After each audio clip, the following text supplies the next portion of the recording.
Hello students, in the last video we have seen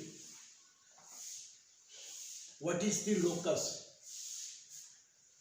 and then we have found out the equations of the locus also. Furthermore, we have seen what is this inclination, what is the slope of the line. त्याच्यावरची आपण slope काढण्याची example सोडवली. आता त्याच्या पुढची examples आपण पाहू.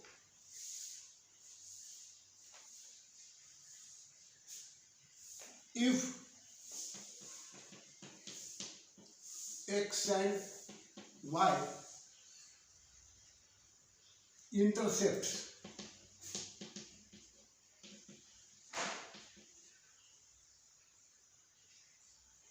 of the line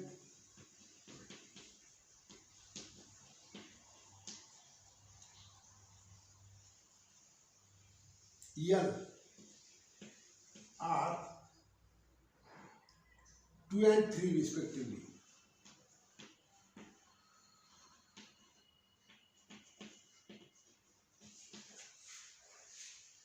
then find the slope of the line.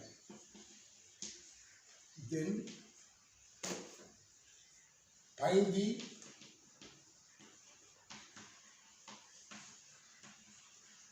slope of line. आपण काल असं पाहिलं की what is intercept of the line. Now this is the line. It is intersecting the x axis at point A and y axis at B. B मध्ये छेदते. Intercept, this is the origin where two axes they meet each other. जे दोन आपण perpendicular line असतात त्याच्यापैकी याला x axis म्हणतो, याला वाय ॲक्सिस म्हणतो, आणि हे दोघं ज्या बिंदूमध्ये इंटरसेक्ट करतात त्याला आपण ओरिजिन म्हणतो. मग ओरिजिन पासून जिथपर्यंत अंतर असतं एक्स ॲक्सिसवरचं, जिथे ही लाईन इंटरसेक्ट करते एक्स ॲक्सिसला, त्याला आपण एक्स इंटरसेप्ट म्हणतो. आता हा जो ए पॉइंट आहे, हा ए पॉइंट हा एक्स ॲक्सिसवर असल्यामुळे it is on the x axis, it's a Y coordinate is 0. and how much is the x is this distance, and this distance is equal to the x intercept, so this is 2 0. Likewise, this point B is on the y axis. The point which is on the y axis, it's a x coordinate is 0, and y intercept is given equal to 3, so this point is 0 3. नीट लक्षात घ्या, intercept जेवढा असतो x अक्षावरचा तेवढा तो x coordinate पॉइंटचा असतो, आणि तो दुसरा coordinate, because point is on the x axis, it's Y coordinate is 0.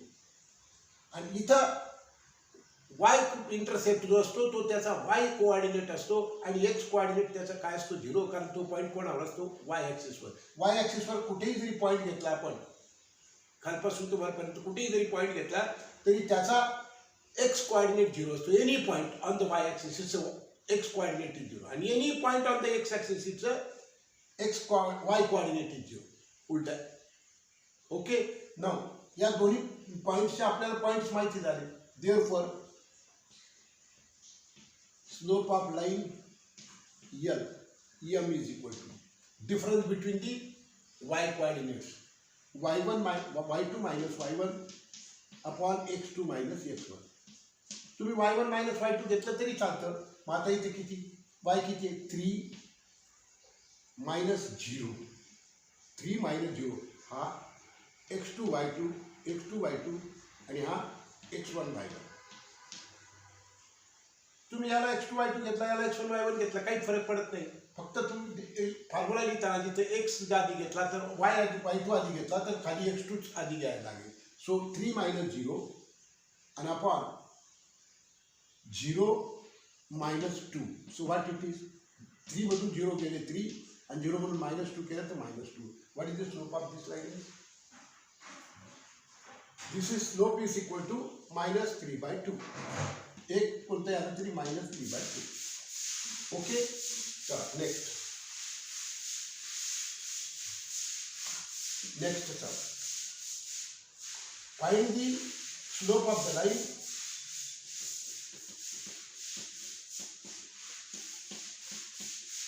slope of line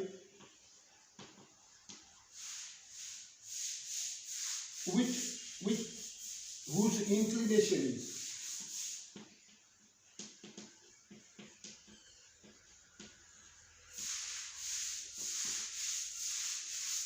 30 degree. आता नीट लक्ष द्या,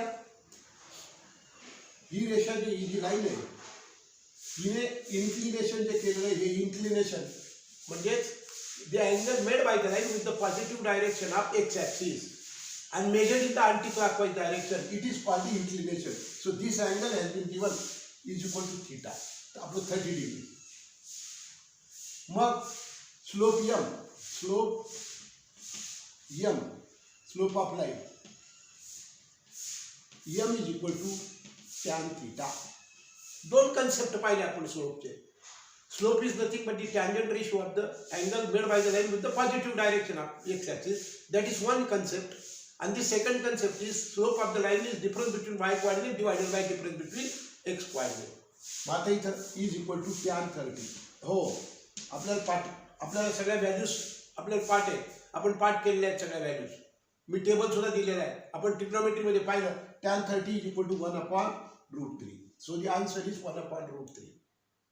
Okay, next.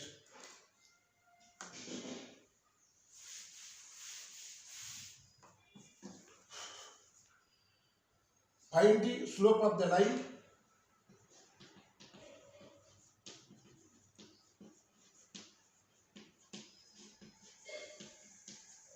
whose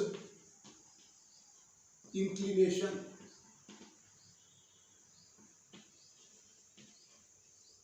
is pi by 4.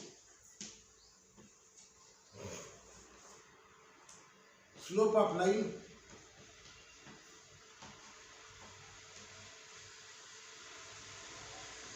m is equal to tan theta, where theta is the inclination. And what is inclination? Again I am telling it is the angle made by the line with the positive direction of x-axis. So what it is? M is equal to tan pi by 4. M is equal to pi by 4 is equal to how many degrees? 45 degrees. We know pi by 4 is a 45 degrees. So M is equal to tan 45 degrees is equal to 1. Standard values आहेत त्या. Okay? चला पुढे. Next चला. Without using Pythagoras theorem,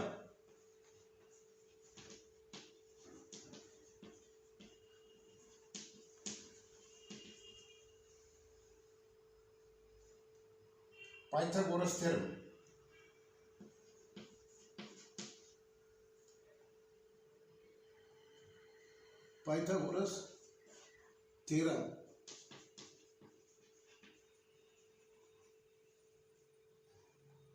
show that the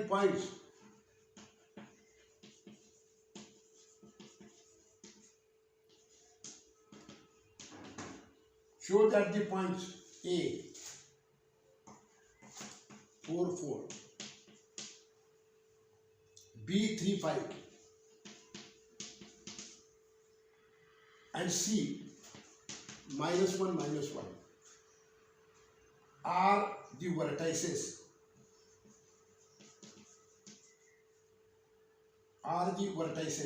of a right angle triangle.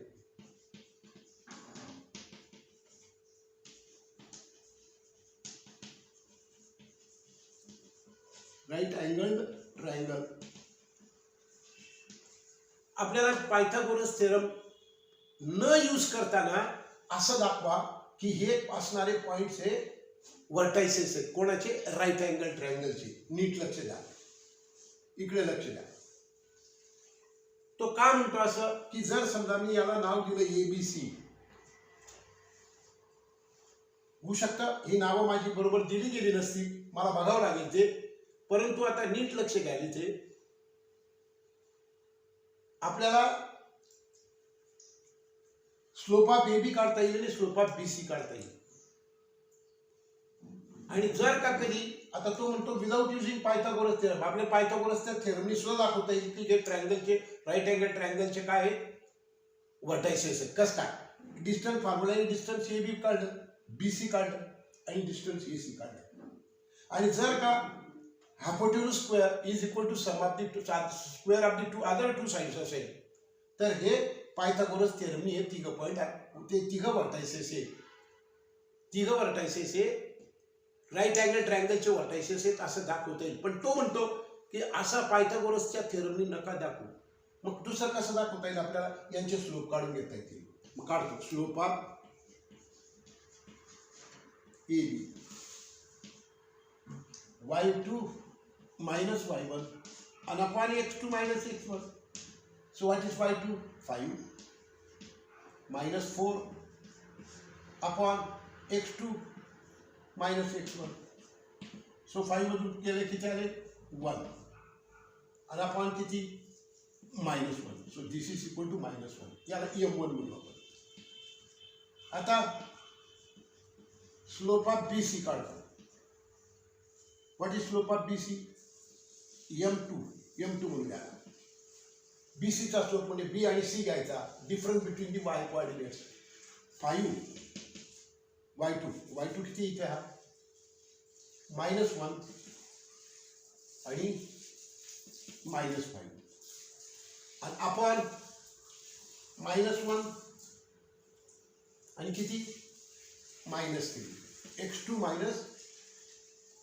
minus x1. Okay, मग किती झाले -6 upon -4 दोन्ही minus किती झाले 2 4 3 कसा 3/2. आता या दोघांचा जर प्रॉडक्ट घेतला m1 इंटू आता नाही दिसत आपल्याला. आता आपण स्लोप ऑफ AC काढू. स्लोप ऑफ AC काढू A to C. कसं काय A आणि C चा जर स्लोप काढला तर किती आहे y2 -1 -4 -1 आणि किती -1 परत -4.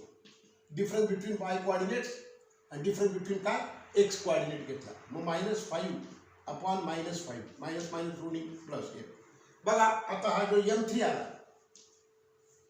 मग या ठिकाणी कोणत्या दोन रेषा एकमेकांना परपेंडिक्युलर आहेत AB आणि AC. का बरं, कारण या दोघांचं आपण पाहिलं की when the two lines are perpendicular to each other the product of their slope is equal to -1.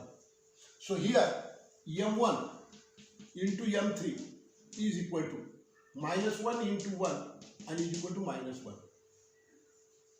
मग आता इथं कोणाला perpendicular, therefore AB is perpendicular to AC आहे.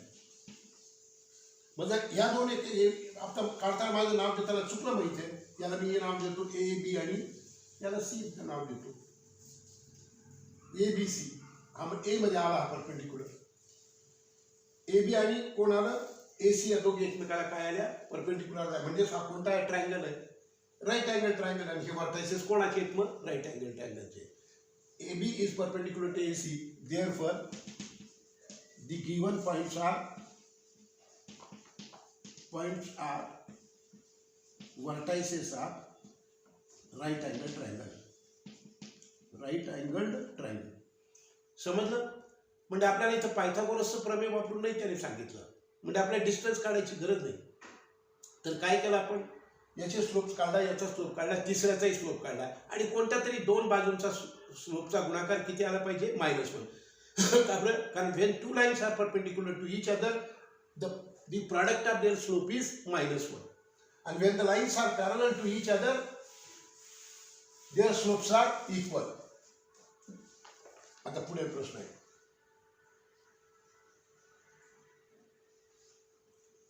find the slope of the line, find the slope of line which makes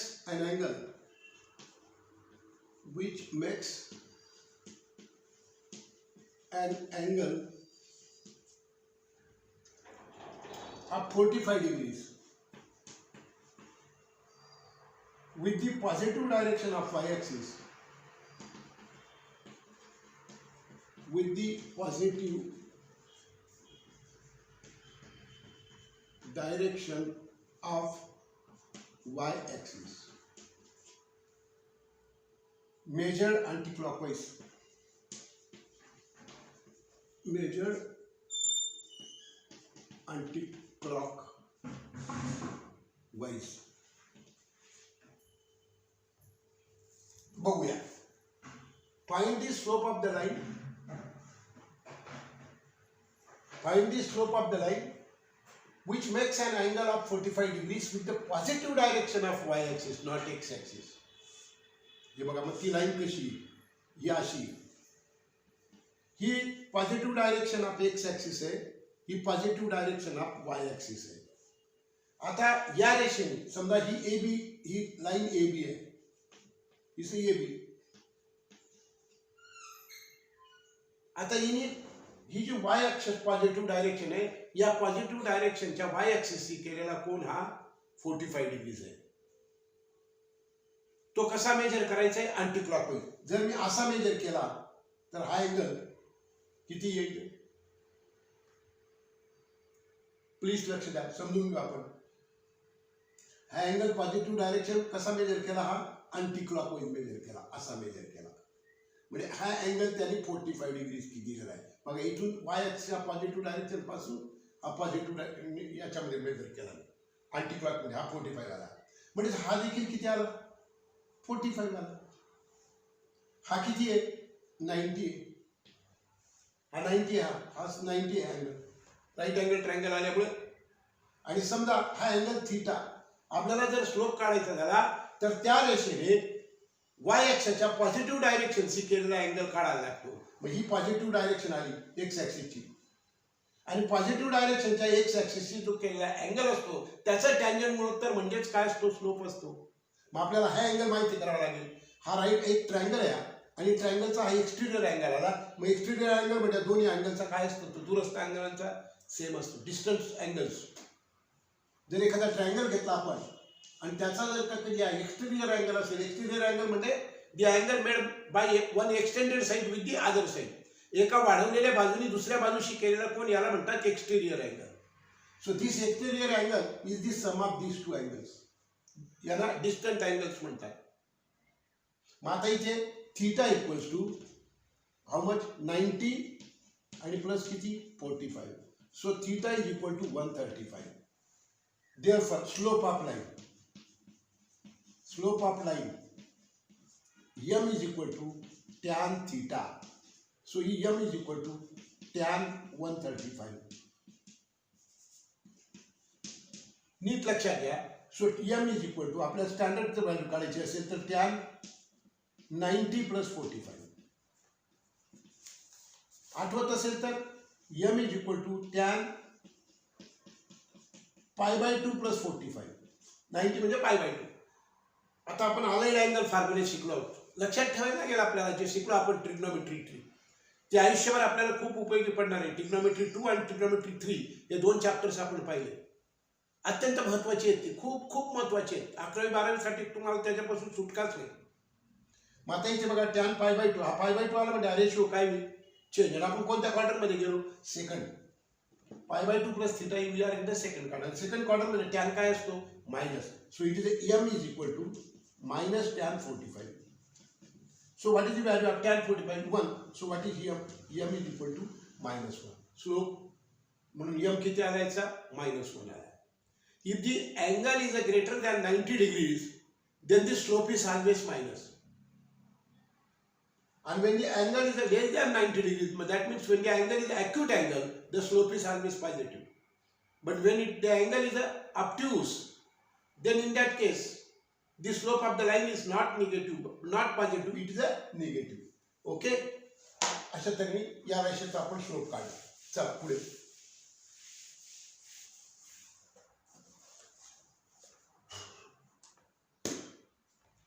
Find the value of k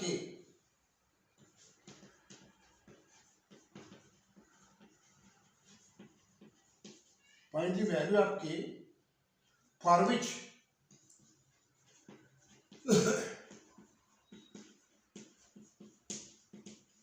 the points P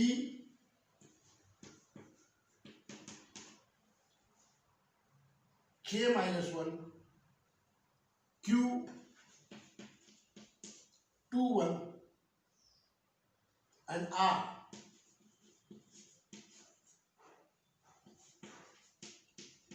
4 5 are collinear.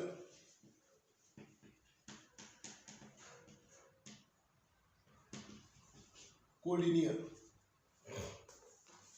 आता नीट बघा, हा P हा Q आणि R हे 3 point collinear आहेत. तर K ची किंमत काढा असं तो म्हणतो. याचा अर्थ काय, ज्या एकाच रेषेवर जर एकाच लाईनवर जर पॉइंट्स असतील तर त्यांना कोलिनियर पॉइंट म्हणतो आपण. आणि आपण आता या लाईनच्या बाबतीमधलं एक प्रिन्सिपल मी आधीच सांगितलं तुम्हाला. You take any 2 points on the line, the slope is a constant. म्हणजे आपण PQ चा स्लोप काढला आणि QR चा स्लोप काढला किंवा PR चा स्लोप काढला तर हे सगळे स्लोप कसे येतील, सारखे. कारण हे सगळे पॉइंट जर कोलिनियर असतील म्हणजे एकाच रेषेवर जर असतील तर त्यांचे कोणतेही 2 पॉइंट्स घेतले तर त्याला धरून जर आपण स्लोप काढले तर स्लोप कसे यायला पाहिजे, इक्वल यायला पाहिजे. कारण आपण फंडामेंटल शिकलो, the slope of the line remains constant by taking any 2 points on the line.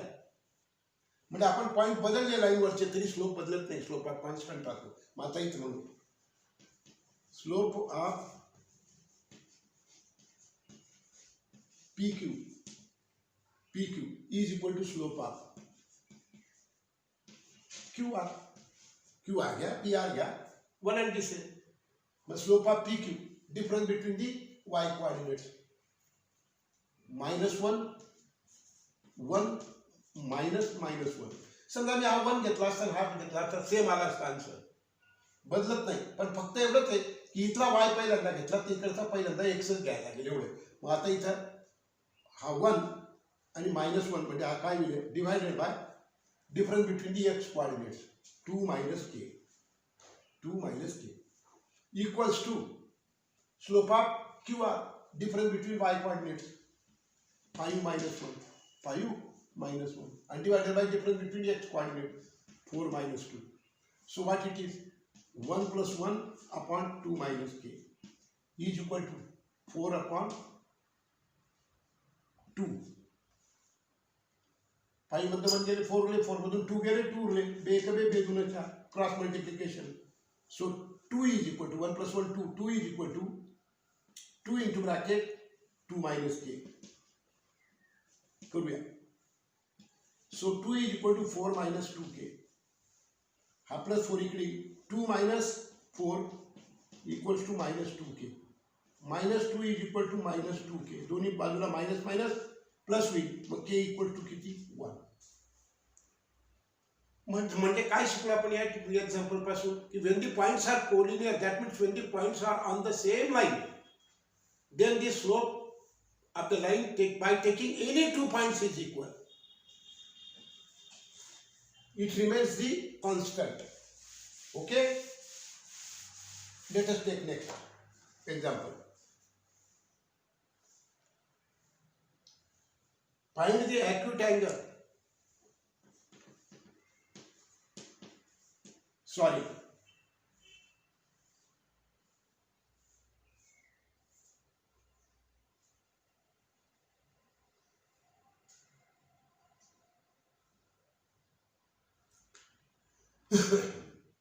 find the acute angle between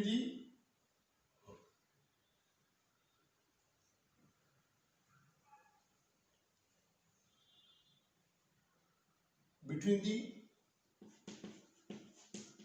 x-axis and the line joining the points.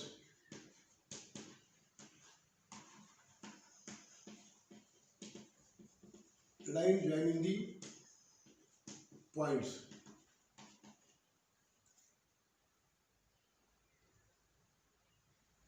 A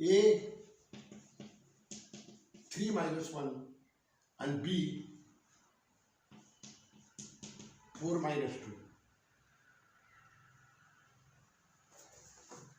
इकडे लक्ष देऊया. Find the angle, acute angle between the x-axis and the line joining the points this. मला माहिती नाही, बघा ही एक line घेतो आणि हा एक्स ॲक्सिस घेतो. या रेषेवरचे 2 पॉइंट्स दिलेले आहेत.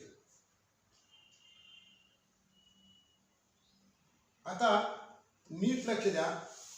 आता स्लोप ऑफ ए बी मला कशी लाईन काढावी लागेल ते ठरेल. Slope of line A B M is equal to y2 minus y1 divided by x2 minus x1. So what is y2? Minus 2 minus minus 1. Minus 2 minus minus 1 upon 4 आणि किती minus 3. मग minus 2 plus 1 and upon 1. नीट लक्ष देऊ द्या. मग या ठिकाणी please लक्षात घ्या, हा जो स्लोप येतोय हा किती -1 upon 1. सो इट इज अ -1. हा स्लोप मायनस आला म्हणजे ही जी लाईन आहे, ही लाईन ही एक्स अक्षाच्या पॉझिटिव्ह डायरेक्शनची होणारा अँगल हा ॲक्यूट असेल का ऑब्ट्यूस असेल? ॲक्ट्यूस असेल. मी सांगितलं when the slope is negative, the angle made by the line with the positive direction of x axis is obtuse. आता इथं किती 1 ची किंमत आपण काय tan 45 degrees minus tan 45 degrees म्हणजे आपल्याला इथं हा अँगल किती 135 डिग्री येईल. आपण पाहिलं ना मागच्या एक्झाम्पल मध्ये हा अँगल किती आला 135 आला. पण त्याने आपल्याला कोणता अँगल काढायला सांगितलाय? Find the acute angle between the x axis, between the positive direction of x axis वगैरे असा शब्द वापरला नाही त्याने. त्याने सांगितलं की find the acute angle between the line joining these 2 points and the x axis. मग तो acute angle कोणता येईल? हा येईल. याला अल्फा म्हणून आपण. मग हा किती? हा अधिक हा किती 180. मग alpha is equal to 180 minus 135 and alpha is equal to किती मग 45 degrees. So angle made by the line with the acute angle made by the line, the acute angle made by the line with the x-axis is with the x-axis is 45 degrees. समजून घ्यायला लागेल तुम्हाला. आपण जो slope काढतो तो slope कसला असतो? It is the tangent ratio of the angle made by the line with the positive direction of X axis. He positive direction आहे. आपल्याला त्याने acute angle between the line आणि एक्स ॲक्सिस काढायला सांगितलंय. असं कुठे म्हटलंय की find the acute angle between the line and the positive direction of x axis असं म्हटलेलं आहे. Find the acute angle between the x axis and the line. So the acute angle between the x axis and the line is alpha. So alpha is equal to calculate करायचं असेल तर हा total angle linear pair of angles आहे. Linear pair of angle यांचा सम किती असतो 180 असतो. मग 180 मधून अल्फा काढण्यासाठी हा 135 काय करायला लागेल मायनस करायला लागेल. 180 मधून 135 मायनस केला म्हणजे तो अँगल किती आला 45 डिग्री आला. ओके चला next.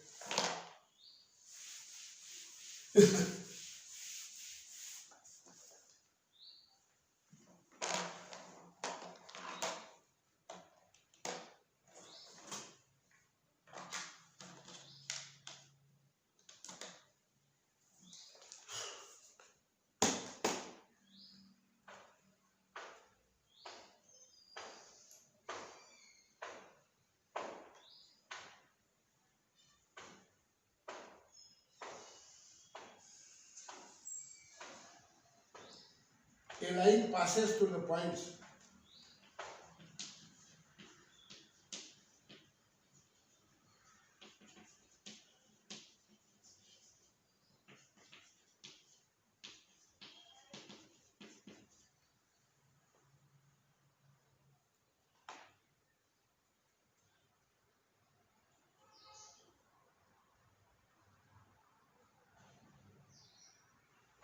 A x1 by 1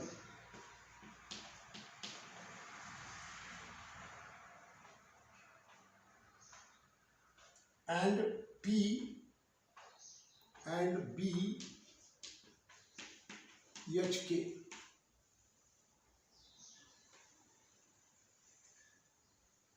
if the slope of the line M of the line is M, then show that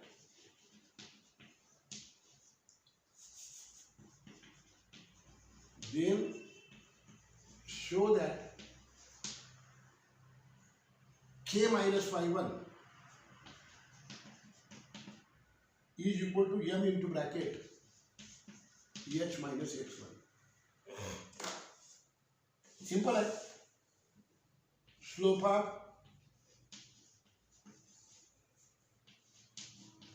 AB is equal to y2 minus y1 upon x2 minus x1. So M is equal to किती y2 किती है y2 K minus y1 and upon what is that H minus x1 K minus y1 and upon H minus x1. Okay पण हा slope किती दिलेला आहे slope of the line is M, it is given here. Therefore M is equal to K minus y1 and upon H minus x1. तिरपा गुणाकार करू मग therefore M into bracket H minus x1 is equal to K minus y1. Proved. हे बघा prove झालं. K minus y1 is equal to M into bracket H minus x1. दोन्ही बाजू जर बदलवल्या तर व्हॅल्यू चेंज होत नाही. तुम्हाला द्यायचं असेल पूर्ण बाजू इकडे आणि पूर्ण बाजू तिकडे नेली तर त्याचा साइन चेंज होत नाही. तुम्हाला द्यायचं असेल तर लिहू शकतो आपण K minus y1 is equal to M into bracket H minus x1. Prove झालं. ओके सिंपल होतं काहीच नव्हतं त्याच्यामध्ये. नेक्स्ट इकडे लक्ष द्या. if the points A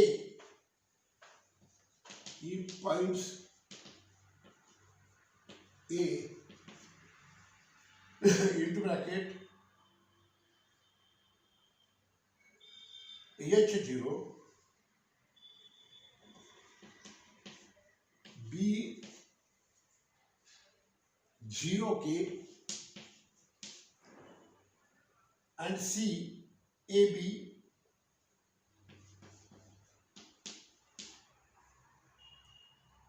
are on the line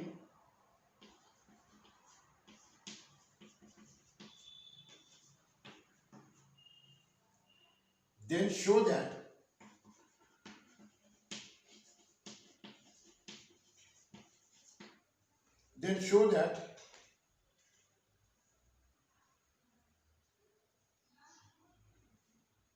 x of A upon H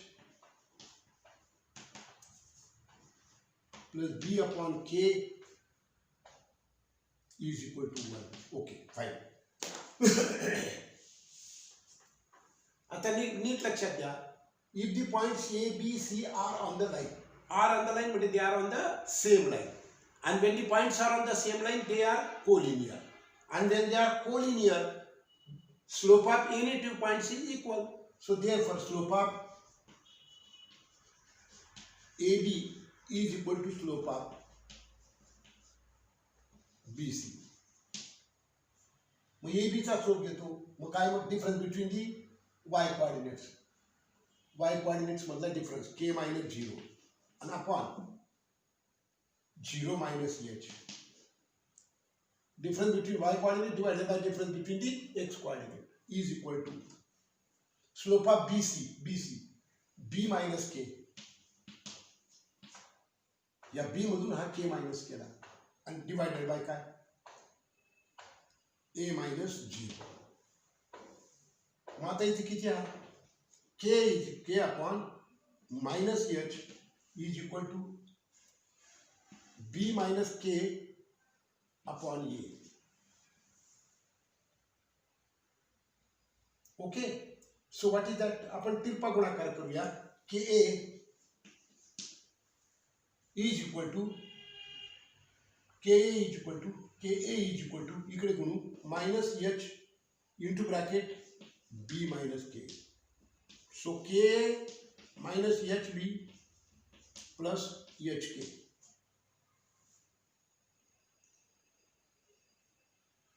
काय प्रूव्ह करायचं आपल्याला? ए अपॉन एच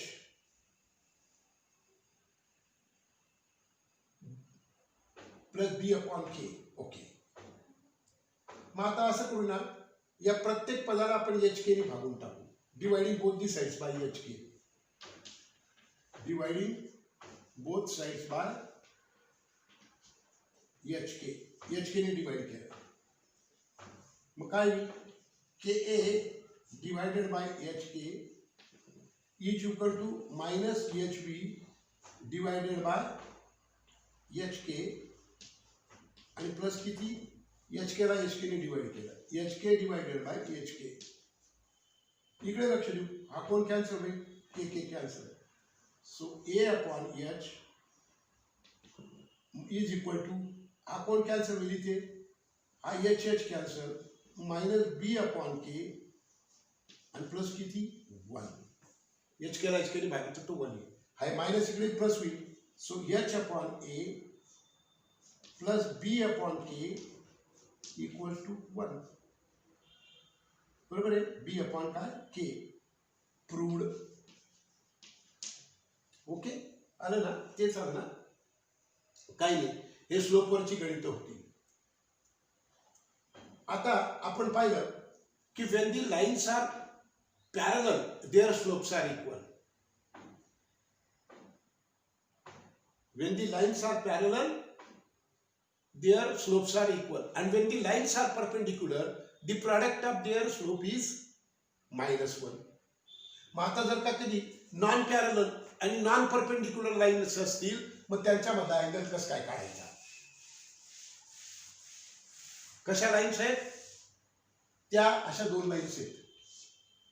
या परपेंडिक्युलर नाहीत, म्हणजे यांच्यामधला अँगल हा 90 डिग्री नाही, हा अदर दॅन 90 डिग्री आहे. मग ह्या एकमेकाला पॅरलल पण नाही आणि परपेंडिक्युलर पण नाही, म्हणून यांना non parallel non perpendicular lines असं म्हणतात. मग आता यांच्यामधला अँगल कसं काय काढायचा? नीट लक्ष द्या. ही एक लाईन आहे आणि ही दुसरी एक लाईन आहे.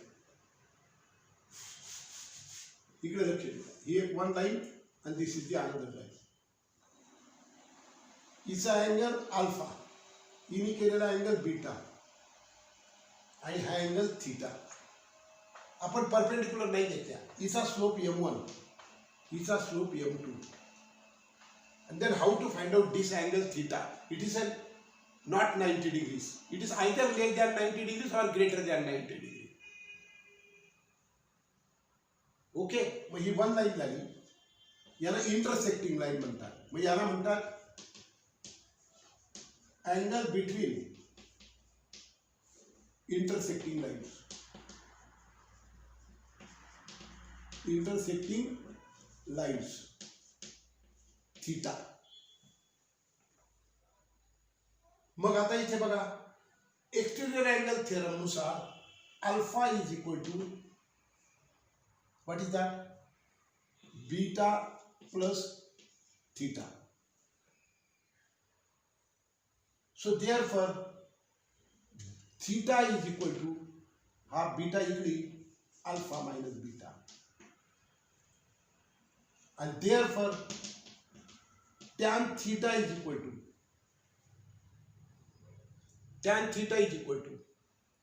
इकडे tan घेतला, इकडे tan घेऊ, अल्फा मायनस बीटा. दोन्ही बाजूचा tan घेऊ. इकडचाही tan घेतला, इकडचाही टॅन्जंट रेशो घेतला. समीकरणाच्या दोन्ही साईडला सेम प्रक्रिया करता येते आपल्याला. So I have taken the tangent ratio of both the sides. So what it is? Tan theta is equal to tan A minus B. What is the formula for tan A minus B? Compound angle formula. Tan alpha minus tan beta upon 1 plus tan alpha tan beta. What is tan alpha? अल्फाचं tangent ratio म्हणजेच काय आला? Slope आला या रेषेचा m1. So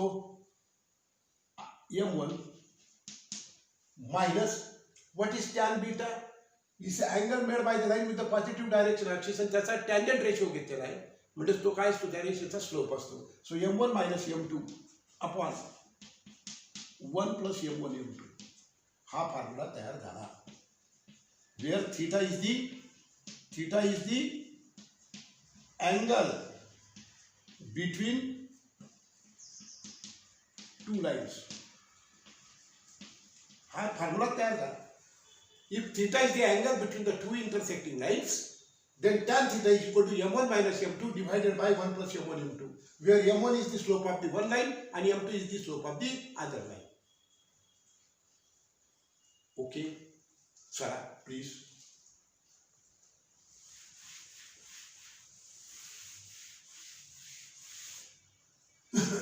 आता next, different types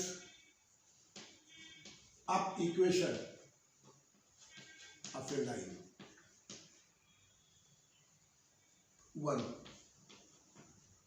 One slope point form.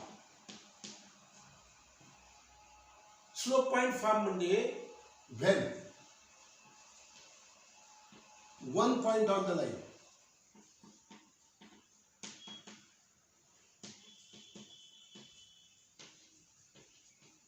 and slope of line given.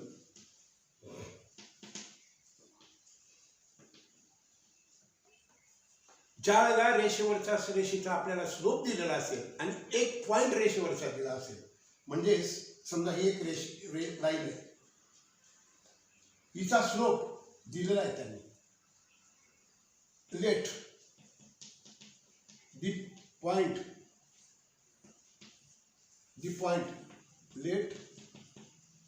Point on the line given is x1 by 1 and slope of line is em.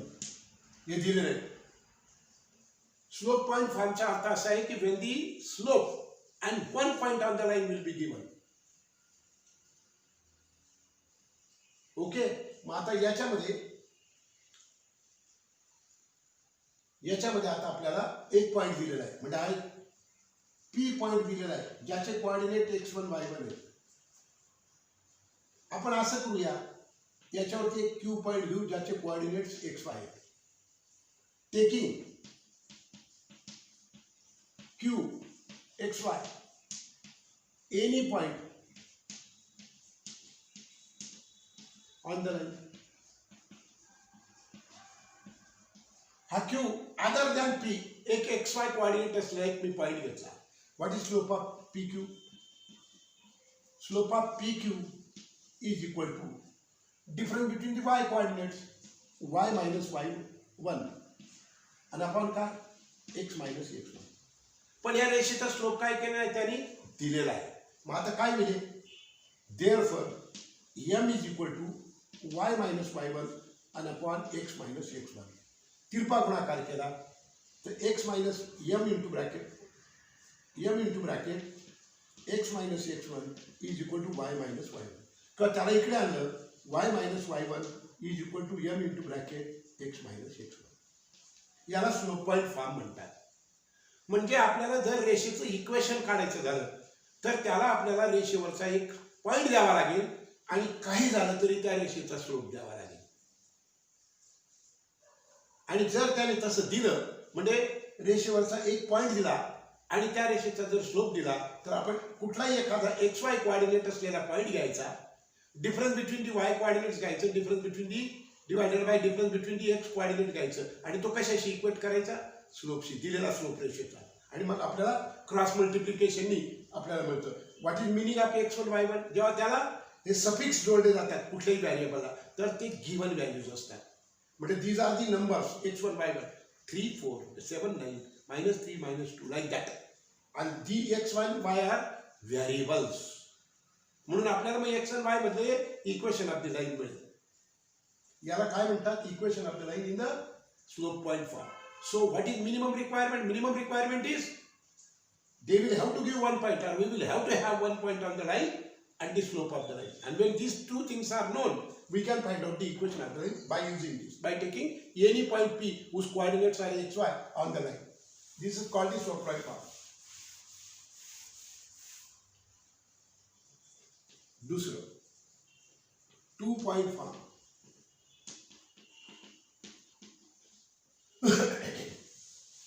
लक्ष द्या. 2 point form म्हणजे काय? की आता या ठिकाणी लाईनचं इक्वेशन काढण्यासाठी P x1 y1 आणि Q x2 y2 हा दिलेला असेल. म्हणजे आता त्यांनी एक पॉईंट देण्याऐवजी 2 पॉईंट दिले रेषेवरचे आणि स्लोप दिला नाही. मग ज्या अर्थी हे 2 पॉईंट आपल्याला या रेषेवरचे माहिती आहेत, याचा अर्थ काय? याचा स्लोप आपण काढू शकतो. मग आता म्हणूया slope of PQ. Slope of PQ. What is the slope of PQ? y2 minus y1 and upon x2 minus x1. So m is equal to y2 minus y1 and upon x2 minus x1 असा मिळाला मला. म्हणजे आपण can calculate the slope. And once the slope is known, any point x y घेतला याच्यावरती. मग काय मग? Therefore, equation of PQ. Taking any point x y. याला आर घेऊया एनी पॉईंट. मग काय मग आता याचं स्लोप चेंज होईल का? नाही ना. रेषेवर आपण कुठेही बिंदू घेतला आणि त्या कोणत्याही 2 पॉईंटचा स्लोप काढला तर तो स्लोप सर्व ठिकाणी कसा असतो? कॉन्स्टंट असतो. मग आता इथे किती मग? y मायनस y1 अपॉन काय? x मायनस x1 आणि this is equal to m. What is m? y2 minus y1 आणि अपॉन x2 मायनस x1.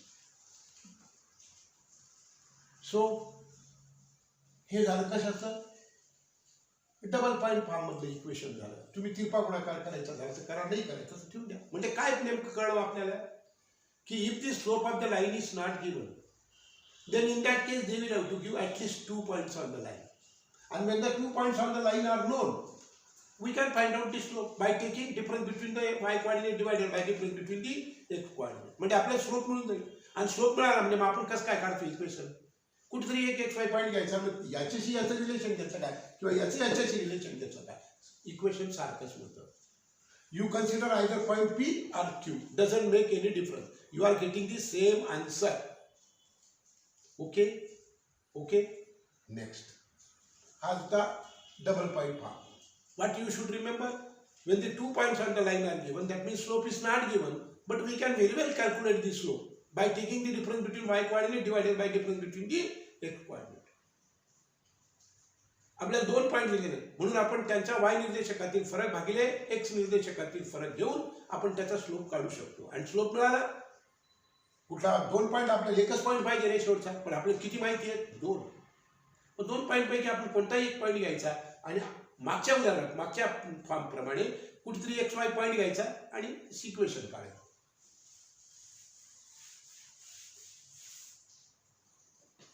तिसरं slope intercept form.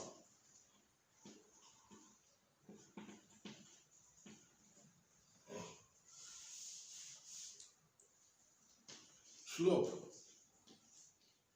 Of line m is given and intercept made by the line on y-axis. C is given.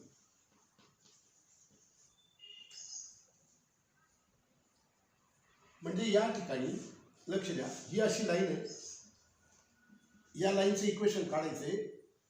याचा slope दिलेला आहे m आणि y intercept दिलेला आहे. हा y intercept नेहमी C अक्षराने दाखवतात.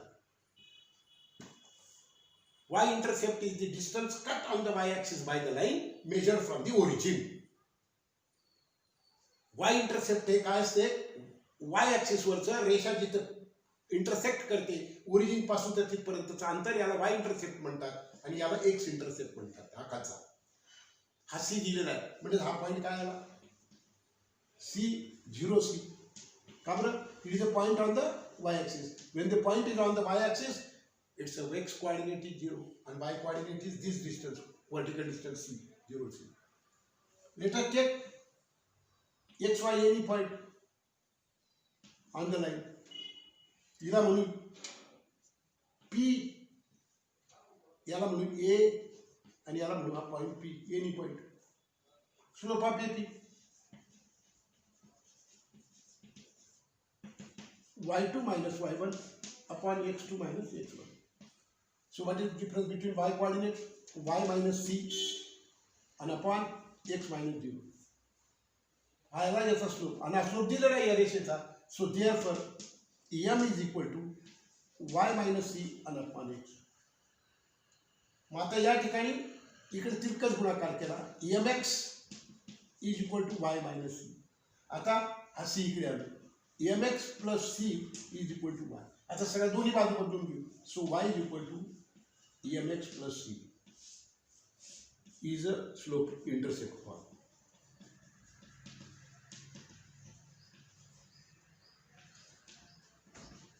लक्षात येते. मग ज्या वेळेला रेषेचं इक्वेशन अशा फॉर्म मध्ये राहील y is equal to 3x plus 4. y चा कोएफिशिएंट एकच पाहिजे. जो x चा कोएफिशिएंट असेल तो काय असेल, नेहमी स्लोप राहील. आणि जो नंबर राहील कॉन्स्टंट नंबर, तो कॉन्स्टंट नंबर काय राहील प्रत्येक इक्वेशन मध्ये y इंटरसेप्ट राहील. What is y intercept? It is the distance cut on the y axis by the line measured from the origin. Okay. मग आता या ठिकाणी y is equal to mx plus c हे equation देखील खूप important equation आहे लाईनचं. हे देखील आपल्याला लक्षात ठेवायला लागेल. ओके, चला next.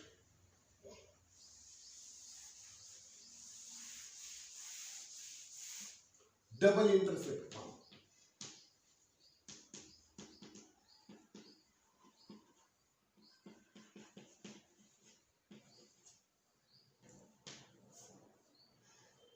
The intercept on x-axis a small a and intercept on y-axis is equal to b are given.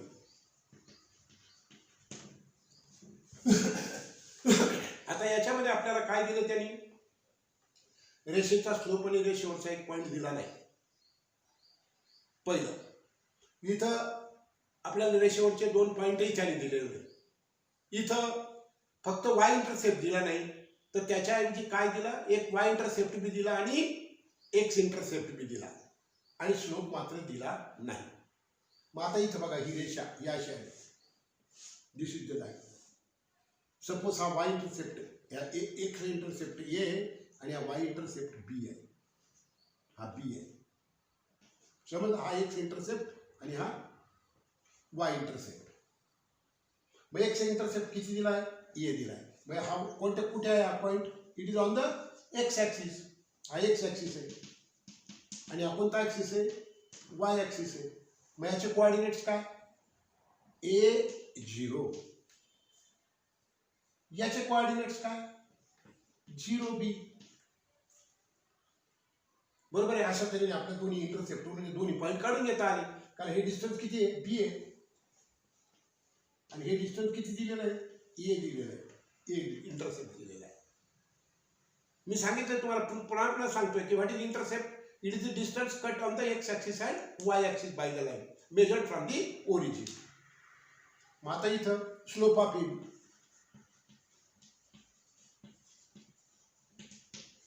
y2 minus y1 and upon x2 minus x1. So this is equal to how much, 0 minus b, 0 minus b, and upon a minus 0.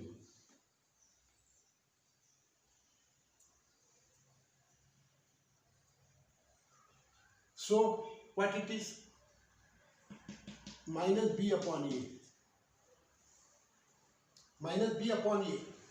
0 मधून minus बी गेला, minus बी आणि upon ए. आणि आता याच्यात आपल्याला let us take any point X Y P किंवा मग आता एक कोणताही एक पॉईंट घ्यायचा, difference between the Y coordinates, slope of P, काय आहे difference between Y coordinate 0 minus Y, 0 minus Y, आणि इथं काय A minus X, 0 minus Y आणि A minus X, P A, हा पी ए आणि बी हे एकाच रेषेवरती आहेत की नाही, म्हणून मग हा ए बीचा स्लोप आणि हा पी एचा स्लोप कसा राहील, इक्वल राहील. Therefore slope of A B is equal to slope of P A. मग therefore minus B upon A equals to minus Y, 0 मधून मायनस वाय गेला मायनस वाय, आणि upon A minus X. So तिरकस गुणाकार केला, minus B into bracket A minus X आणि is equal to minus Y A. आता हे गुणून घेतो, minus A B minus minus plus B X हा एक्स आहे, B X is equal to minus Y A. इकडे येईल हा बी एक्स इथे लिहितो, मला जागा नाही म्हणून लिहिली. हा इथं काय बी एक्स आणि हा मायनस वाय इकडे आला, plus Y A is equal to A B dividing both sides by AB. असं करू दोन्ही बाजूला ए बीनी भागू. So B X upon A B plus Y A upon A B is equal to A B upon A B. बघा इथं कोण cancel झाला बरं, B B cancel. So X upon A plus what it is, इथं ए cancel झाला, y upon b and e is equal to किती 1 is the equation of the line in a double intercept form.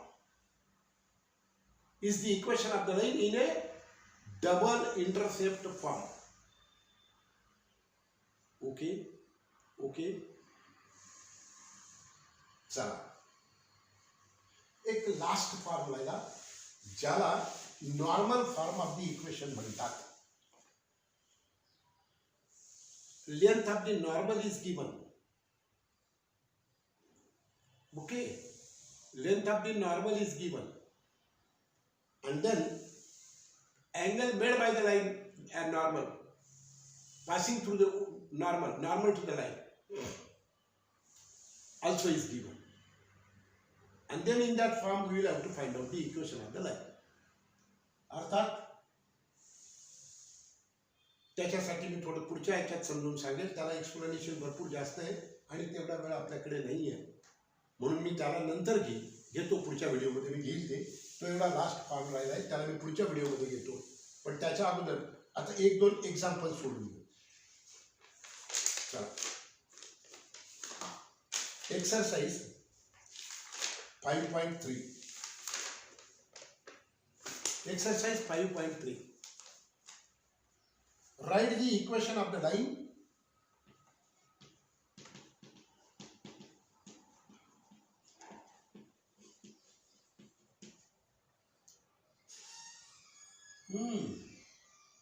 Sorry थोडंसं समजून सांगायचं राहिलं, पहिलंच त्या प्रकाराचं उदाहरण आलं म्हणून मी समजवतो. See, this is x axis and this is y-axis. Now, equation of x-axis.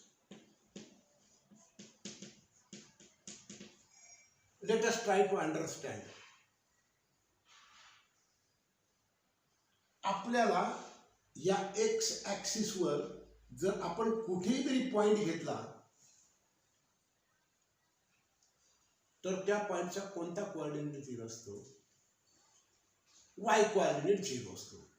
कारण व्हर्टिकल डिस्टन्स वाय तो पॉइंट एक्स ॲक्सिस वरच असल्यामुळे त्याचं एक्स अक्षापासूनचं अंतर म्हणजे व्हर्टिकल डिस्टन्स त्या पॉइंटचं 0 असतं आणि म्हणून याचा वाय कोऑर्डिनेट प्रत्येक पॉइंटचा वाय कोऑर्डिनेट काय असतो? 0 असतो. So equation of the x-axis is y is equal to 0, and therefore equation of any line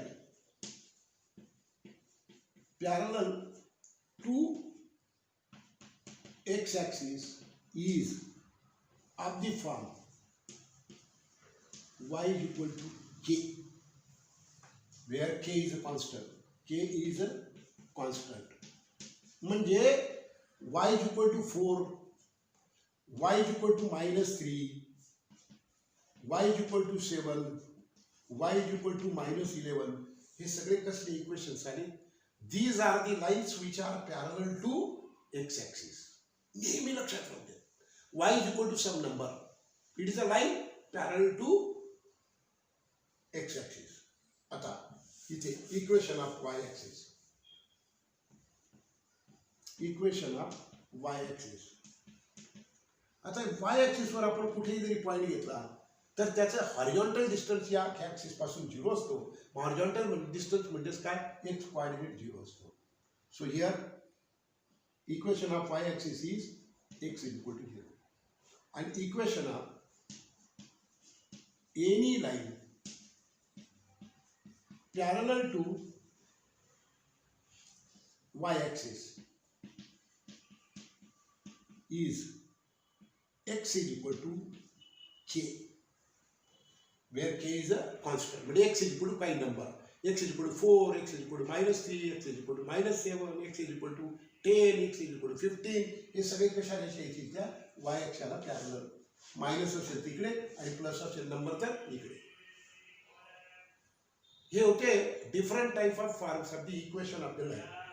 म्हणजे इक्वेशन आधी पाहिले आणि हेही थोडंसं समजायचं राहिलं होतं म्हणून हे पण मी समजून दिलं. जास्त व्हिडिओ एक्सटेंड करत नाही आणि म्हणून याच्यावरती जे प्रॉब्लेम्स आहेत हे प्रॉब्लेम्स आपण नेक्स्ट व्हिडिओमध्ये सोडूया. Till then thank you very much. Okay, fine.